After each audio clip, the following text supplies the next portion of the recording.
go. So, as promised, I would do other interviews, and I wanted to introduce my friend Sheralyn, who is a professional and does quite a few different things in her world. And so I want to interview her today. And I know during lockdown things are happening slightly different. So actually, Sheralyn's caravanning at the moment, but we are going to, by the magic of Zoom, have a conversation just about a few legal terms. Because that is where her profession is. So Sheralyn, over to you if you want to introduce yourself, give us a bit of a background of what you do, that kind of thing.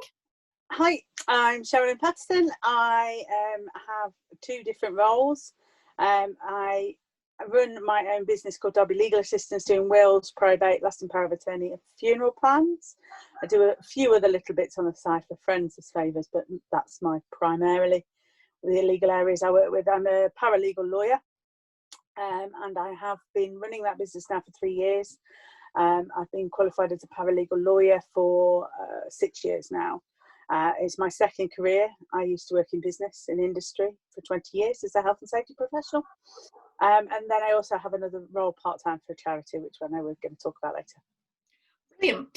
So obviously I meet with some families, and I meet with them at the point of they've just lost somebody or beginning to plan a service. And there's loads of questions I get asked, and I'm hoping you can perhaps help today, because when it comes to legal stuff, I know less than Elle would, even from Legally Blonde back in the day. I can probably say I object, but I wouldn't even know what I was objecting to be honest. So it's very true, honestly, like that would be me. So my first question is, should people have a will, and why? And why are they so jolly expensive, or even are they expensive? Okay, so absolutely yes. I think anybody with any assets or any children should have a will. So any assets are cars, houses, stock, shares, bonds, savings, whatever. And obviously children's fairly self-explanatory. So the reason why is, if you don't have a will, then you can unintendedly cut people in or out of your will or out of your inheritance that perhaps you would want to give any inheritance to. And equally, your children may not end up being guardianship, have the guardians that you would want for them and the upbringing that you would want for them. So it should be written into a will. So my personal charges, I charge £150 currently, and £200 for a mirror will, which is a husband and wife or civil partners, and a single will is £150. Now, the reason I do charge that amount is quite often people have trusts written into wills, or complicated factors that an off-the-shelf 30 quid solution that you could get from WH Smith just won't cut it if you have any kind of complexity, especially now with blended families. So families that are in second marriages, or families that there's a lot of the Windrush generation where there's half the family are still in Jamaica. There's another set of family here in England. There's just so many complexities that if you don't have a will that caters for or caters not for those people, you could end up gifting to the wrong people. Yeah. So that's why I would say have a will. And I would always say go to a professional to do it, because they will ask you questions that you won't have even thought of. So that's what I would say. Yeah, so I can understand that, especially with families now. We're also blended and so mixed, and I think we don't think about death enough, which sounds odd, but we don't think about death enough, especially in the age group that we are both in. We don't think about what's going to happen to us, and then suddenly you hear a really sad story, or you see how there's been an error made in a legal thing, and you just think that's just so sad, and you don't want families to be dealing with that on top of what actually is a real tragedy. And they're just the complexities of families now, blends and non-blends and all of that. Really, yeah, I can see that it is so very important, and yet it's something almost still a taboo subject, which is really interesting. So the next question, which I've only heard you mention, I don't even know what it means again, is probate. What is probate? What do people have to do? So when you pass away, Yeah. if your estate is not an accepted estate, so an accepted estate is anything under £5,000. Okay. But anything over £5,000 in your assets, you are going to need a grant of probate from the probate office. Okay. There are certain forms that you have to fill in for that grant, and some people do manage it, but it takes them a long time. Yeah. And when you're actually going through the throes of grief, it's often helpful to get somebody else just to do that, because there's an inheritance tax form that, to get your head around the right forms, I've known people fill in the wrong forms, and then there's been an added complexity. The probate office cannot award the probate, even though it's a very simple matter and there's a will and things like that, but the wrong forms have been completed. So again, I obviously do that, and I help people navigate that process. Yeah. And obviously there's a charge for it, but I think I'm extremely competitive with what my charge is for it. Yeah. Because I think it's easier for me to sit and do it than for somebody who is going through grief to try and work out all the different strands and who they need to write to. And obviously once I'm involved, I help people navigate through it until the end, until they've sorted it out. So yeah, and I think the thing is, there just seems to be so many forms in every area of our lives right now. I know like HMRC, they are well known for their love of all things form-esque about everything.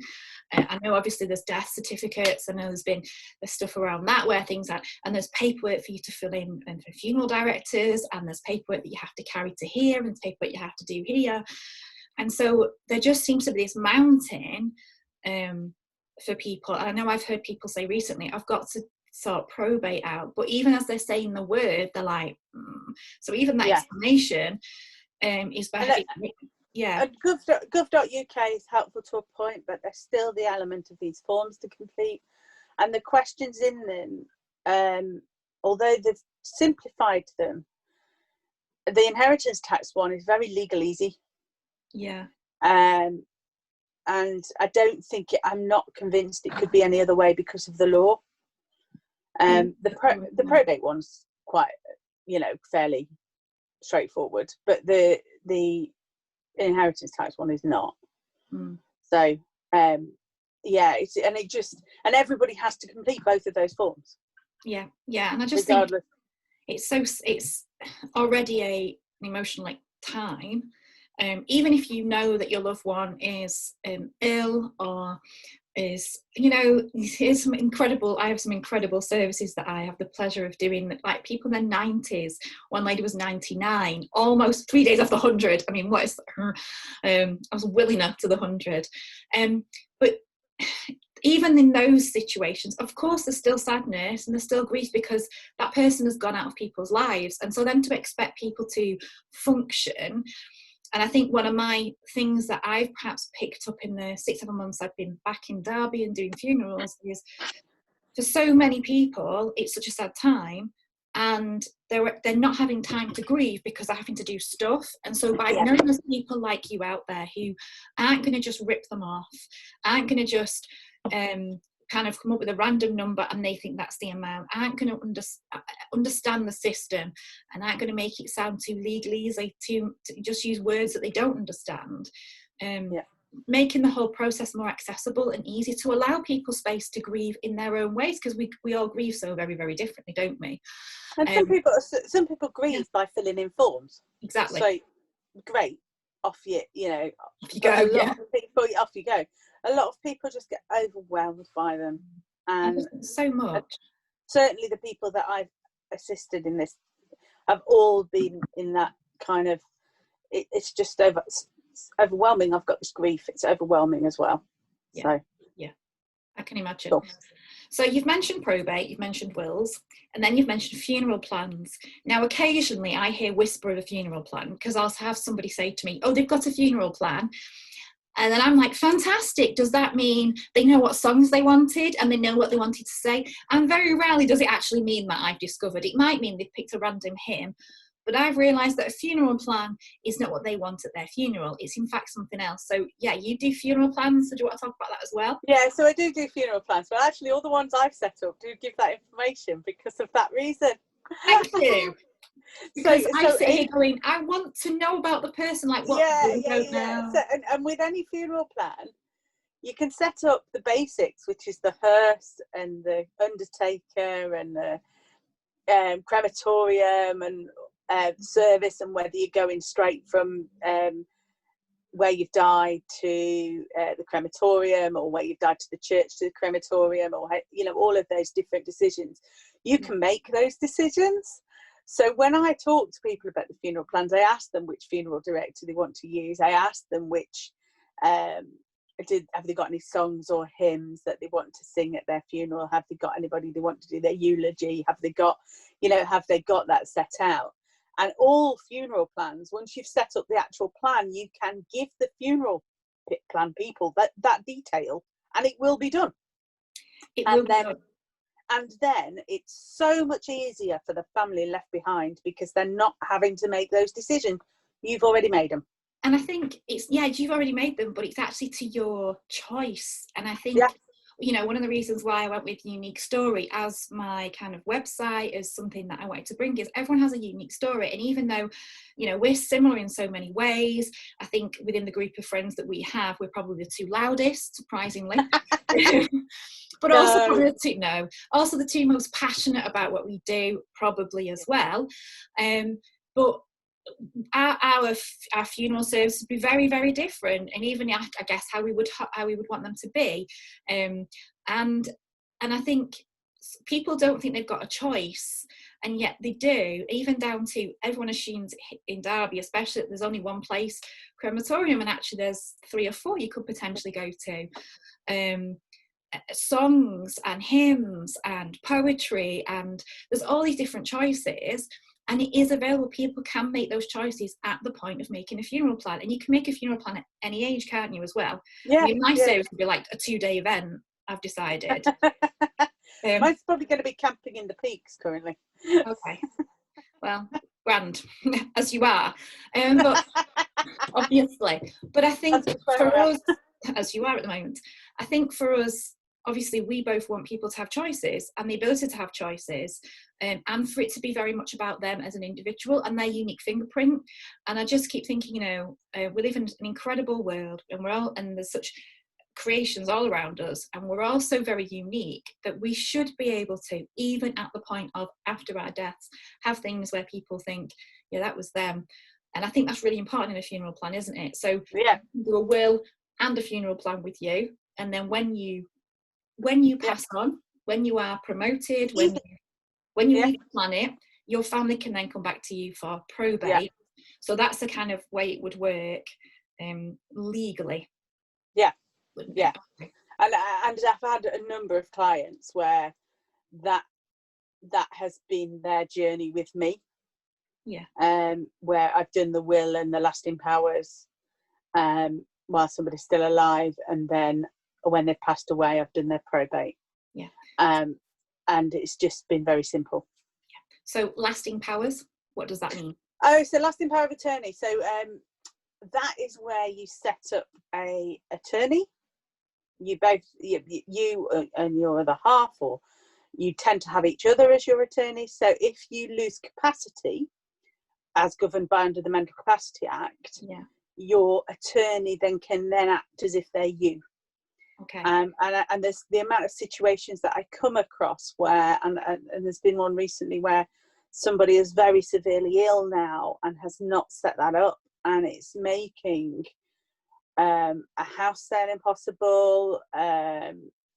The partner that is okay is having to really try and navigate a very complex legal world whilst dealing with the illness of a loved one. It's so difficult. It's really, really tough, really tough. And if they'd have set up lasting powers, of course, that would have been an easier process. So yeah, that's the other thing. So I offer people, whenever I do a will, I offer people lasting powers as well. I explain it, and then people decide whether they want to or not. Quite often people will set up the financial affairs lasting power of attorney. There's two different types. Okay. Financial affairs and health and welfare. And they often set up the financial affairs one, but not the health and welfare one. Where that one's set up, it tends to be where people have then been diagnosed with a condition such as dementia or MS or something like that. But again, it's an area where people, I think, maybe during COVID, people thought a little bit more about their well-being and whether they're going to be here. But I think it's another area we just don't talk about, we don't talk about death. We're very clinical in the West. Off you go, and there's a coffin, and so we're faced with it, and then it's, oh my word, how do I navigate this? And I think one of my things for putting things like this up is, if I can just make it a little bit more accessible, just by talking to people and like yourself, and say, look, it's just this, it means this, and let me carry you in this bit, so that they get the best outcome. Whilst they might have that person still, they get the best outcome, and actually they're not having to deal with the trauma of a faceless organisation, because very often it's organisations that have these rules and guidelines, and you're fighting a system and you feel so weak, and and you've got all this emotional stuff going on, these emotions that are just there. So it's so important to set things up, and not to make it normal that death is a part of life, and the only guarantee we have is one day we will all die. At some point we're all going to go the same way. We're all going to go the same way. Exactly. And I think I've got two sons, just trying to make the conversation around the death conversations quite normal. So make it normal that mum's going taking a service now, and make it normal talking about who I work with, and the companies that I work with, and what that means and what it looks like, because I think as we make it normal, part of everyday conversation, it actually becomes more and more easy for people to have those conversations with their loved ones, doesn't it, as well? Yeah. So just, because we've all seen people who are just struggling, just like, where do I begin even? And it's so hard when people haven't taken the steps for you to then help. You can only help to a point when steps haven't been taken, and I hate that. I hate that I can't do more. It's a horrible, frustrating situation, because somebody's not made those decisions when they've got full capacity, when they're in full health. Exactly. And it just saddens me, because often I'm dealing with the fallout of that, and trying to help somebody that I can only do so much for, and I have to sit there and say, I can't do anything to help you. You're going to need to go to court. You're going to need to go to court to get this to happen. And we can't, unless certain facts, unless somebody's health improves or whatever, then you can't. It's just so sad. And it really is a mess. Once it becomes a mess, it's a mess that then takes a lot of detangling, a lot of cost, doesn't it? And if we can prevent that, great. I mean, I just feel for families when you see them, especially when you could have a funeral plan that's one price, and then suddenly they're having to pay, and you're like, oh gosh, I don't want to put you in debt.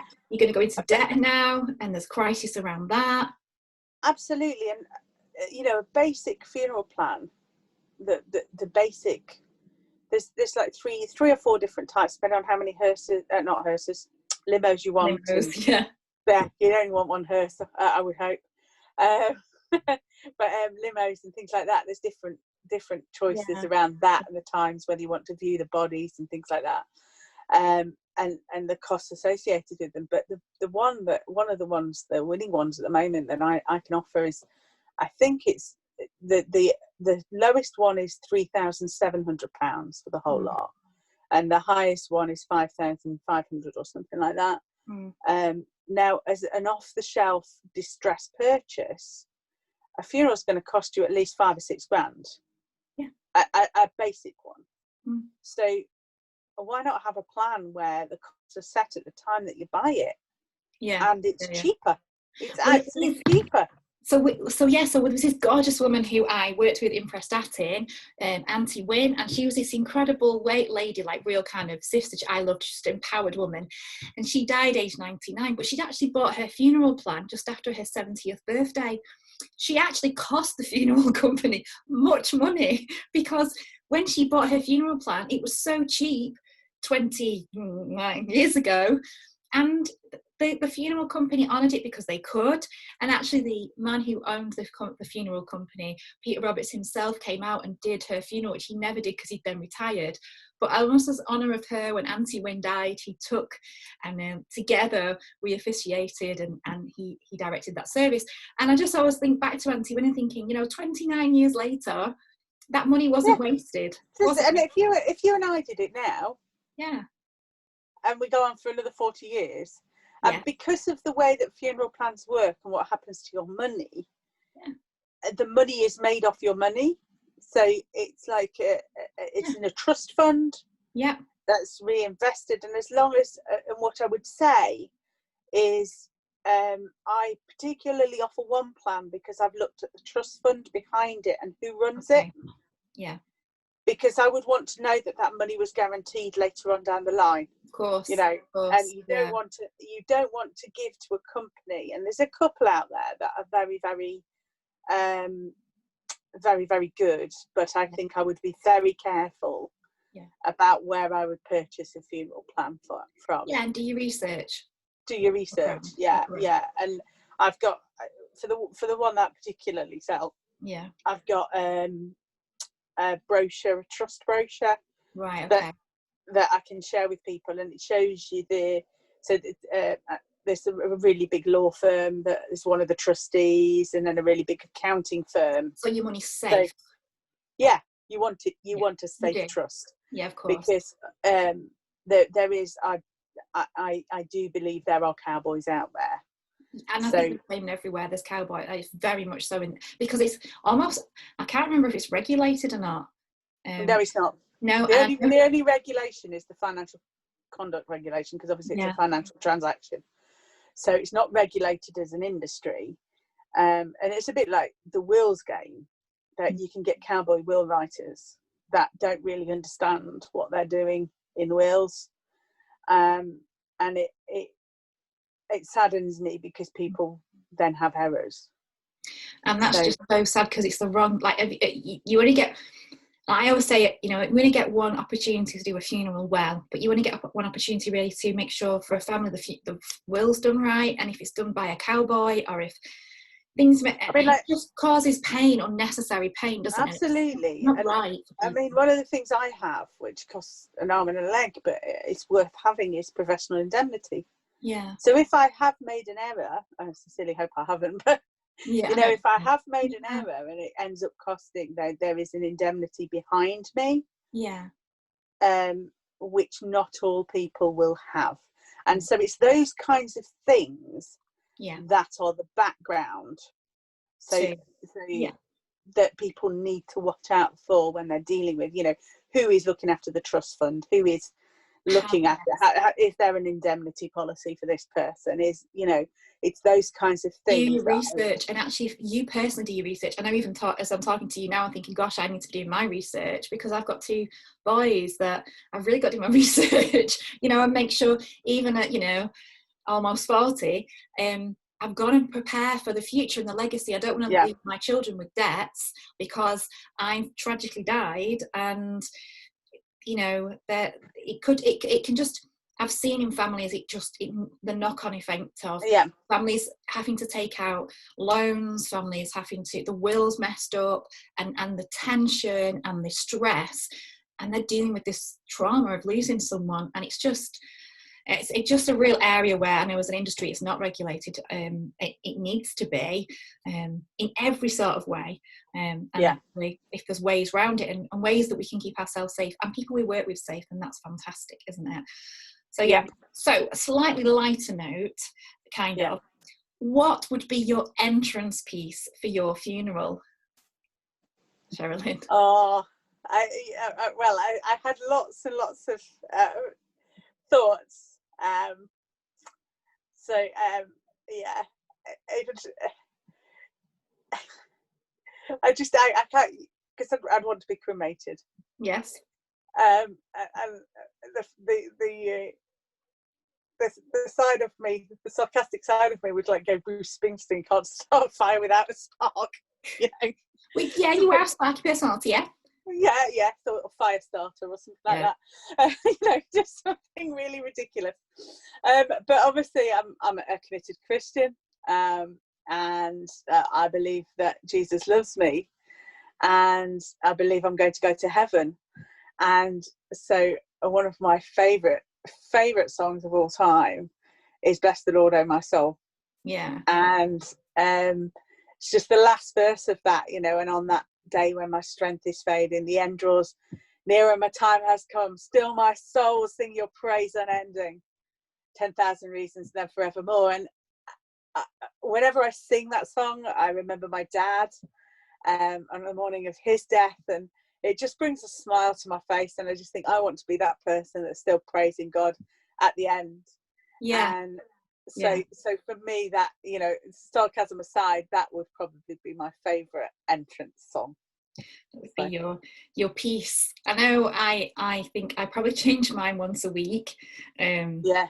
And I think that's how we are, isn't it? So I was kind of half wondering, just from our experiences, whether you might come into living on a prayer. Just yeah. Bit of Bon Jovi was very much. Bit of Bon Jovi. I'd forgotten about that. Yeah. Maybe living on a prayer would be more appropriate. Or the exit music. Yes, we're halfway. Well, you'd be. I think you'd be there, wouldn't you? But halfway so there. Maybe coming down. Yeah. Who knows? But But if I did that, everybody would have to get their air guitars out and sing at the top of their voices. Absolutely.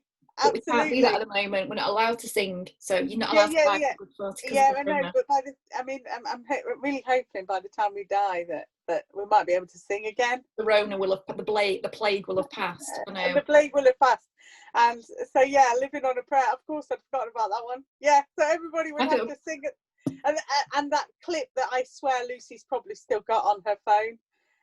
Somewhere. I've still got on my phone as well. Because we're like sad. It would have to be played on the projector. Totally. Because obviously Dottie's coming to say hello as well now. So obviously, you know, whilst we're both professionals within our work spheres and stuff, we both know as well that like we have a very strong group of friends, and so we've had many a great evening just singing and dancing before Corona. Sorry about the dog. It's okay. Dottie is cute. Dottie is part of the crew as well. Yes, you are Dottie, aren't you? Yes. You are. So so you do legal stuff. You have Dottie, your Dottie's mum, obviously. And then you work for a charity, and I just wanted to kind of profile that a little bit, because last time when I spoke to Heather, she was talking about Food Bank, and you're another incredible person who does something else as well as the legal side. So what else do you do? So I'm just trying to move the dog out the way of my t-shirt. So I actually happened to put this on this morning, and it really was. I'd forgotten that we were interviewing like this, and I was like, oh great, I've got my t-shirt on. So I work currently as an independent modern slavery advocate for Hope for Justice 3 days a week with survivors of modern slavery, and I advocate for their legal rights, because quite often, in fact in all of my clients' cases, they're in a foreign country having been trafficked here with no language skill and no idea about any of the systems in the UK. Now I know us Brits struggle to navigate those systems, so can you imagine being foreign, having had your identity taken away and your choices taken away, to suddenly be thrown into this world where you've got all these choices, you've got your ID back, but what else do you do? And so that is the charity's ethos is prevent, rescue, reform, restore. So they prevent modern slavery by working with families in African countries where perhaps people might, and in Cambodia and Vietnam, where perhaps people might end up in trafficking. Yeah. So that's a prevention. Rescue, so they conduct rescues, UK, US, Norway, Australia's just started, so internationally conducting rescues for traffic people. Reform, we work closely with governments, so our legal policy director, Philippa, works with governments doing reform of society, and Restore is sort of the arm that I work within, restoring people that have been through modern slavery, to give them a hope, to give them a future, and to try and help them move on from that trafficking experience, and it not be defining them, and empowering them to be individuals yet again, because every single person that has been trafficked was out for a job and had dreams, and it's just an evil on the planet, and it's one that I feel awful. We're still, even in the UK, have our eyes closed to. I know there was a storyline on the Archers. I know we've seen, I know Hope for Justice was involved in quite a mega, there was an Operation Thought. Yes, it was on Panorama, was that correct? Yeah, and very high profile, and yet I know that for potentially people watching, trafficking they've never heard of, and so it is an evil on the planet. Slavery very much is still in existence. And it's another arm of your legal experiences, and it's what you do. It's you speak up. So whilst you do wills and probate and planning for funerals and all that side, actually that kind of feeds in a little bit to enable you to do this, which is speak up for those who haven't got a voice, defend the cause of those, the widow and the orphan, and those who are voiceless. And I guess in both spheres of your life, the legal, both sides of the legal stuff that you do, it's about the voiceless, isn't it? And it's about helping those with wills and helping those who are in chains physically in a foreign country. Yeah, absolutely. I mean, for those that don't know trafficking, there's different forms of it. So people automatically think of sexual exploitation, but that's only one of the forms. Forced labour is another one, and most of my survivors have been forced into labour. And I'll just give a little bit of a description that they're forced into rooms. So, like the Operation Thought scenario, they were forced into rooms of squalor, living 3 or 4 people in a bedroom on mattresses with no proper hygiene facilities, and being paid £2 a day. £3 a day, having their ID taken from them, and as everybody will know, you need ID to do anything in this country. Yeah, exactly. You need photo ID to do anything. So they have their ID, passport, or whatever taken off them by the traffickers, and then so they're powerless. They've got no ID. They don't know where they are. They don't speak the language, and they've got this person who's being physically or verbally abusive to them, telling them what to do. And it's frightening for the people entrapped in that. And then the other form that I also see is domestic servitude. So that's where children are promised an education in the UK. Generally, it's a general sweeping generalisation, and then locked in somebody's house and told to serve 24/7 and not paid. And again, their identity is taken from them. So it's about a lack of choice in all cases. Their choice is taken away. And so to be working to try and give people choices back is just an honour. And it's an exciting thing, isn't it? Because actually, even with wills and with probate and with funeral plans and with all that area of power, it's actually giving people choice. It's giving people the best options, and I think that's where we both resonate. Is I want you to have the best opportunities here, and I personally, my experiences, I want to make sure that the loved one's funeral actually really reflects and gives the best of the person and tells their stories in a unique way. You want to make sure that people get the right information, but actually people who are enslaved have the best options going forward. And it's just such a power. It's a privilege, isn't it, to do what you do? And it is a privilege to do what I do. It's incredible to see.